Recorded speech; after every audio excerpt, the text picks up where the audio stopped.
Saludamos al economista Alberto Acosta Espinosa. Él fue presidente de la Asamblea Nacional Constituyente. Economista Acosta, quisiéramos ante todo conocer su lectura sobre lo que se dio y constituyó este último proceso electoral que el pasado domingo confirmó para un periodo completo de 4 años a Daniel Noboa. Bueno, yo empezaría anotando, Gustavo y audiencia, que el pasado domingo concluyó un proceso electoral inédito. Se completó el ciclo desatado por la muerte cruzada en el año 2021. Por primera vez desde que tenemos la Constitución de Montecristi, aprobada mayoritariamente por el pueblo ecuatoriano en las urnas, en el año 2008 se dio paso a la disolución de la Asamblea Nacional por parte del presidente de la República, ese entonces Guillermo Lasso, y se convocó a elecciones anticipadas tanto de presidente y las autoridades legislativas. Esas elecciones las vivimos hace como año y medio, en el 2003, al finalizar el 2003, con el fin de que esas personas electas terminen el periodo para el que fueron electos quienes estaban anteriormente en funciones.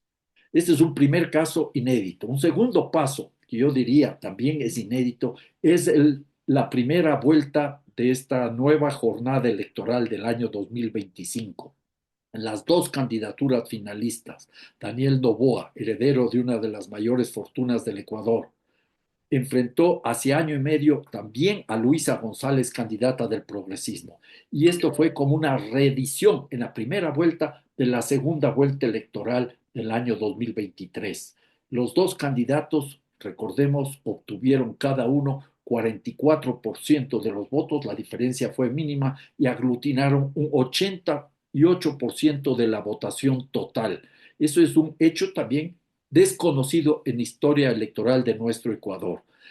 También te podríamos mencionar que el tercer puesto obtuvo el voto nulo, luego el cuarto puesto tuvo Leonidas Issa, el quinto puesto obtuvo la candidata de una agrupación populista de esta señora González, y el resto de candidatos, una 12 en total, se distribuyeron los votos sin llegar a superar el 1%.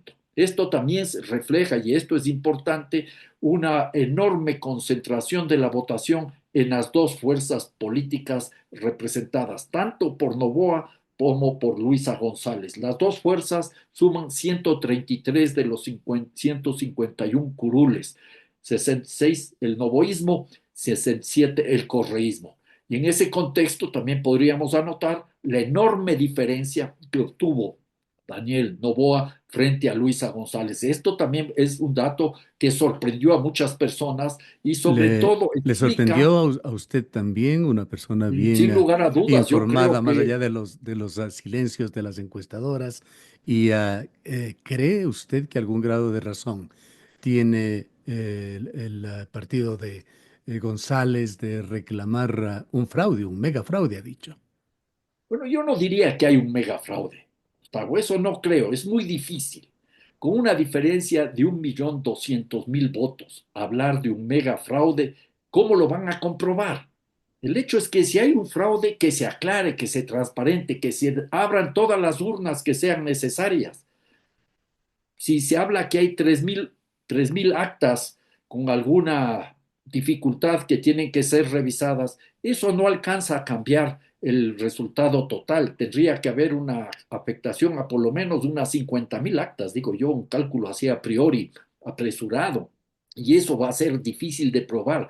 La pregunta aquí es, ¿cuál es el interés de quienes están planteando la idea del mega fraude, de un fraude grotesco, como dice Rafael Correa desde el Idea que exterior? empezó antes de la segunda vuelta, pues ya desde entonces se anticipaba el fraude por Bueno, parte del las correísmo. dos, las dos candidaturas Ujú.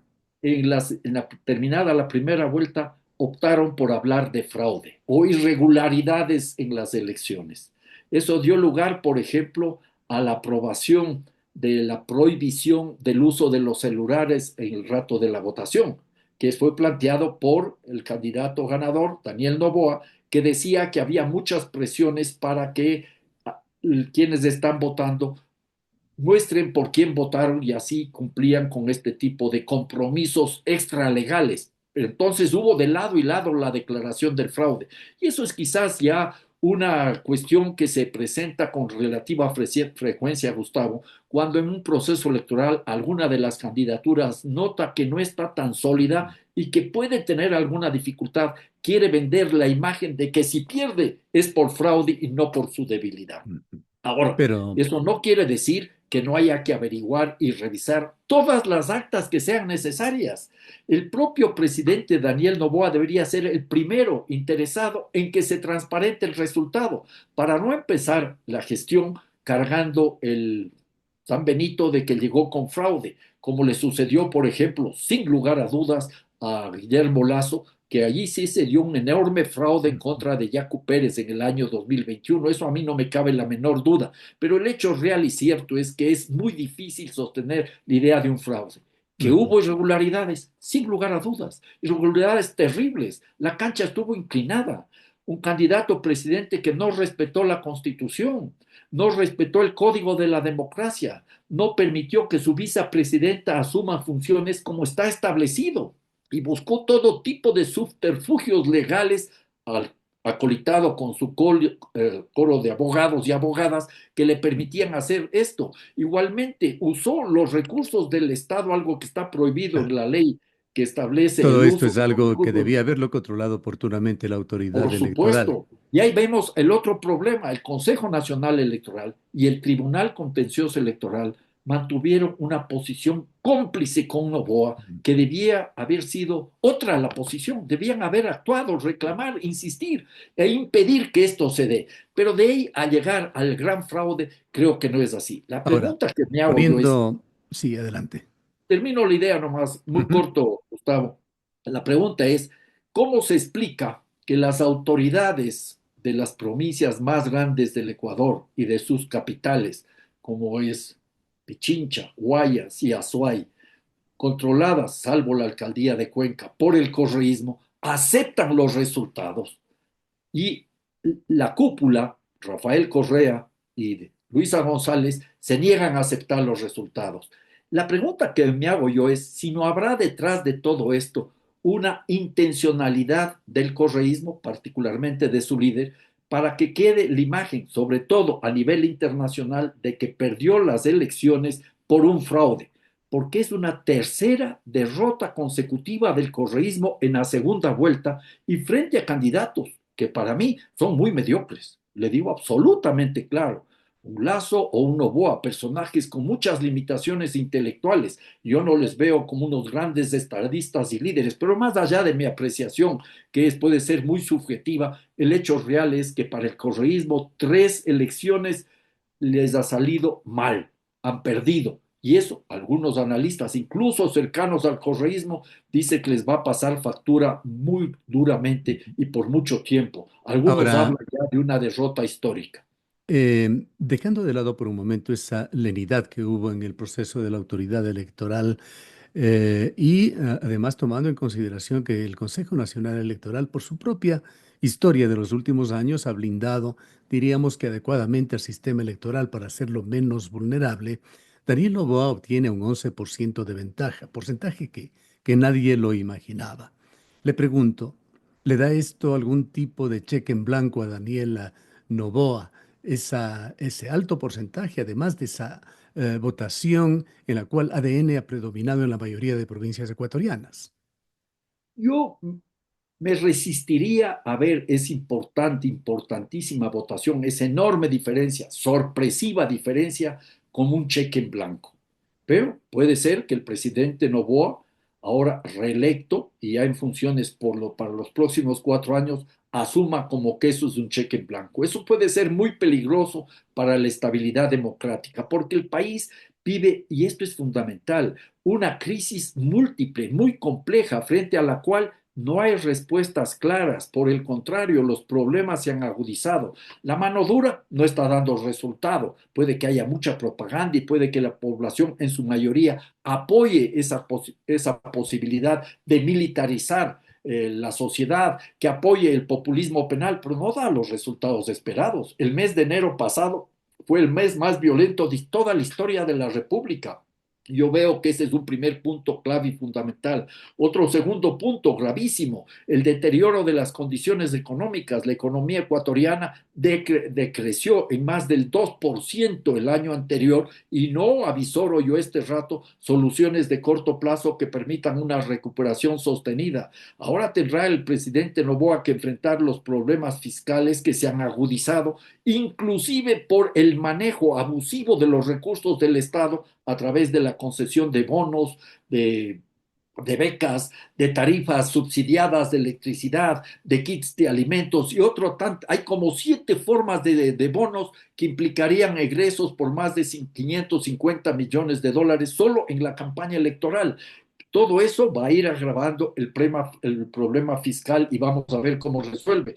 Luego hay otros temas sumamente graves que tampoco han recibido una respuesta clara, como puede ser el intento de seguir ampliando la frontera extractivista minera y petrolera, que va a generar respuestas y reacciones de las comunidades que con justa razón defienden sus territorios. Y naturalmente no veo en la candidatura, en las dos candidaturas, ninguna propuesta de país. ¿Qué proyecto país nos ofrecieron? Ninguno. Ni el presidente Noboa ni la candidata Luisa González.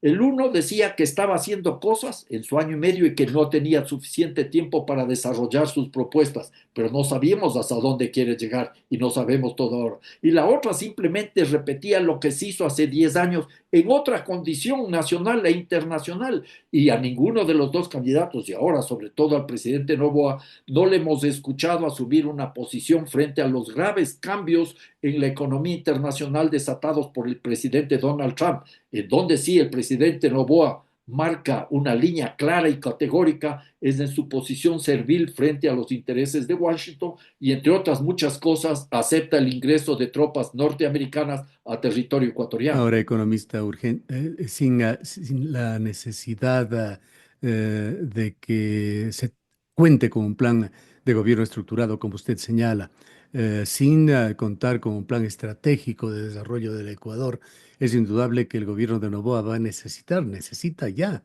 en este periodo que está terminando, tomar medidas urgentes y radicales para resolver muchísimos aspectos en el país y en lo político y la estructura del Estado, viene el tema de su mayor experticia. ¿Quién más que usted para hablar de esto?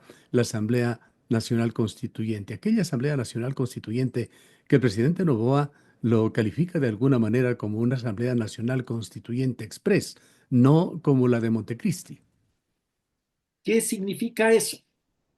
Porque yo quisiera escuchar las razones que explican, que justifican convocar a una asamblea constituyente, ofreciéndonos a la sociedad en su conjunto los elementos que se quieren introducir nuevos o cambiar del texto constitucional vigente, o plantear una nueva constitución completamente novedosa, lo cual normalmente no es así. Siempre venimos arrastrando las experiencias anteriores. Esa es una primera pregunta que no está clara. Yo tengo algunos elementos con los cuales he ido configurando una suerte de listado de los temas que les preocupan a estos señores que están abriendo la puerta a una suerte de cruzada restauradora. Quieren echar abajo una serie de derechos, de garantías establecidos en la Constitución de Montecristi que desde el principio les generaban ruidos y malestar. Porque no nos olvidemos, Gustavo, que desde que se aprueba la Constitución de Montecristi, mayoritariamente en las urnas en septiembre del año 2008, los grupos de poder, auspados también por los grandes medios de comunicación mercantiles, han intentado una y otra vez desmontar aquellos elementos transformadores de la Constitución de Montecristi. Les doy la razón, porque saben que si se aplica lo que la Carta Magna dispone, sus privilegios están en peligro. Pero claro, que nos digan qué es lo que quieren cambiar, qué cosas nuevas quieren introducir. Ese es un primer tema fundamental. Otro segundo tema fundamental es cómo quieren hacerlo. Y ahí el asunto se puede complicar grandemente. ¿Qué significa una asamblea constituyente express? La Carta Magna de Montecristi, aprobada por el pueblo ecuatoriano en el artículo 444, es categórica.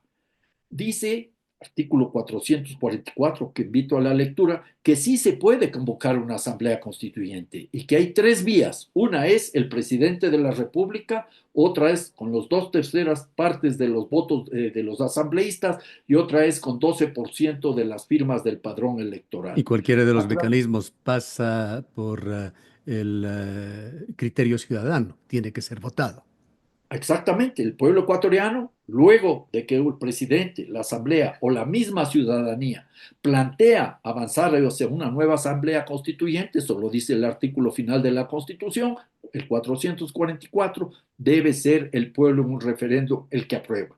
Luego vamos a tener todo el proceso de elección de asambleístas.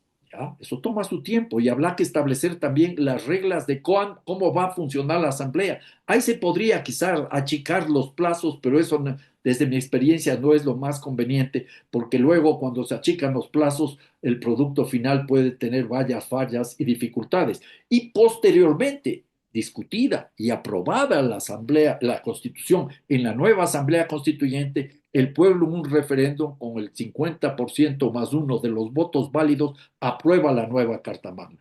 Esto entonces abre la puerta a un proceso político que no será muy rápido y que no necesariamente va a ser totalmente satisfactorio para los intereses de Daniel Noboa y los grupos de poder que le están El problema es impulsando. que con el tiempo vendrá el desgaste del gobierno. Por supuesto, y además el proceso electoral, vamos a una asamblea constituyente, pero eso va a implicar no solo gastos, una enorme inversión, la democracia demanda eso y está bien, sino que eso va a mantener en vilo lo que el gobierno plantea como la necesidad de un terreno de cierta calma y tranquilidad para recuperar la economía, esperando que vengan inversiones, particularmente extranjeras. A través, Seguiremos en un proceso electoral continuado que arrancó con la muerte cruzada y que todavía no ha terminado. a través de su experiencia economista Costa, ¿ve usted posibilidades de que el gobierno de Noboa pueda no perder la batuta de la Asamblea? Esa es otra cuestión, porque puede perder la batuta de la Asamblea y se encuentra con que no va a tener la mayoría suficiente y la Asamblea Constituyente se asume como asamblea de plenos poderes, que inclusive podría pensar en destituir al presidente de la República y nombrar un mandatario transitorio mientras esté en funciones la Asamblea. Todo eso es posible, todas esas cuestiones hay que discutir. Incluso si el presidente de la República, y respete el artículo 444, que como ya mencioné, y lo entendimos, demanda una serie de pasos y de respeto a la voluntad popular, si respeta eso, abre la puerta a una salida dictatorial y entramos en otro escenario. ¿Qué le obligó a usted a dar un paso al costado en la Asamblea de Montecristi cuando se tenía una situación hegemónica políticamente hablando, posiblemente mucho más estable y fuerte que la que tendrá Noboa? Bueno, esa es una historia larga, ya le he repetido muchas veces, todo lo Pero vale hice. la pena la experiencia en el momento actual. Por supuesto, el hecho es que hay que garantizar que el proceso del debate constituyente dentro y fuera de la Asamblea sea lo más participativo y democrático posible. Yo le planteé al Buró Político de Alianza País que posterguemos un año, perdón, un mes, un mes, 30 días, el fin de la Asamblea Constituyente para no sacrificar la calidad de los debates. ¿Ya? Y eso lamentablemente no fue aceptado porque había el recelo de no obtener la votación suficiente en el referéndum aprobatorio, porque no nos olvidemos un asunto. Ecuador tiene una larga y no necesariamente buena, más bien triste experiencia en su historia constitucional. Desde 1830 a la fecha, 21 constituciones. Una, la del 38, en el siglo pasado, no entró en vigencia, pero las constituciones fueron elaboradas por asambleas constituyentes o por juntas de notables y se puso en vigencia luego de que éstas fueron redactadas. En el caso de Montecristi, que es la constituyente más democrática de toda la historia del país, no solo que abrimos la puerta para recibir a cientos y miles de personas en el proceso constituyente y llevamos el debate constituyente a todas las provincias y a gran parte de los cantones, sino que luego de terminado el proceso constituyente en Montecristi, fuimos a un referéndum y se obtuvo el 64% de los votos válidos, lo cual fue un triunfo contundente. Este es el camino que debería seguir cualquier cambio de constitución en el Ecuador. Pero hay otra opción. Si vemos que eso es muy complicado, hay otras opciones. El presidente de la República podría estudiar algunos cambios que él considera son necesarios y plantearlos a través de la vía establecida en el artículo 441 de la Constitución. Cuando se trata de enmiendas constitucionales, eso se puede procesar con una consulta popular, o de reformas constitucionales que toma más tiempo, un año en total, para más o menos poder dar los cambios e impulsar los cambios que son necesarios. Son algunos de los elementos que habrá que tener este rato en consideración. La una opción es la Asamblea Constituyente, cumpliendo lo que establece la misma Carta Magna, que se abre la puerta a una nueva constitución. La otra opción son cambios puntuales, sean enmiendas o sean reformas. Y la otra opción, que yo la rechazaría de plano, es optar por una vía dictatorial. Tema realmente complejo y siempre un arma de doble filo. El tiempo no nos da para mucho más, economista Costa, pero no puedo dejar de pedirle a usted su opinión. En este caso, su opinión personal, no la que dicen otros expertos en política ecuatoriana. ¿Qué futuro ve usted para la revolución ciudadana, aquella que conocemos con la omnipresencia de Rafael Correa? Bueno, el poder de la revolución ciudadana en los hechos concretos se va debilitando. Ha llegado 3 veces seguidas a una segunda vuelta. Ha estado incluso en el primer lugar en 2 de esas ocasiones y en las 3 ha perdido. Y en esta tercera ha perdido aparatosamente. ¿Ya? Luego de tener un punto de partida aparentemente ventajoso frente a Noboa al terminar la primera vuelta electoral, la campaña se diluyó. Cometieron errores y fueron cada vez más incapaces de abrir la puerta para que confluyan nuevos grupos sociales en ese proceso. Y ese es un resultado que les va a pasar factura. Yo creo que estamos viendo este rato un debilitamiento acelerado de la revolución ciudadana. Habrá que ver varios procesos que están en marcha o varios temas que habrá que discutir. Uno, si logran convencer al menos al imaginario colectivo, incluso internacional, pero sobre todo nacional, de que hubo realmente un fraude, que hubo irregularidades. Ya les dije, no me cabe la menor duda. Irregularidades ha habido en varios procesos anteriores, cuando los gobernantes autoritarios han utilizado y han abusado de los recursos Un del poco Estado de su con la propia complicidad de medicina. las autoridades de elección electorales. Luego habrá que ver también cuál es el comportamiento del bloque de la Asamblea, del bloque de Alianza, con perdón, ya no es Alianza País, Revolución Ciudadana en la Asamblea Nacional. ¿Cuál es ese comportamiento? Yo creo que teniendo como horizonte un escenario de 4 años del presidente Noboa, podría ser que algunos de esos asambleístas defeccionen y terminen apegándose al bloque de ADN. Esa es una opción. Y naturalmente habrá que ver cuál es la respuesta que puede dar la revolución ciudadana si el presidente Noboa continúa con este manejo cada vez más autoritario y sin dar las respuestas adecuadas en temas de seguridad y en temas de las condiciones de vida de la mayoría de la población. El punto de partida aquí, el gran telón de fondo aquí, es la crisis que atraviesa la mayoría de habitantes de nuestro Ecuador.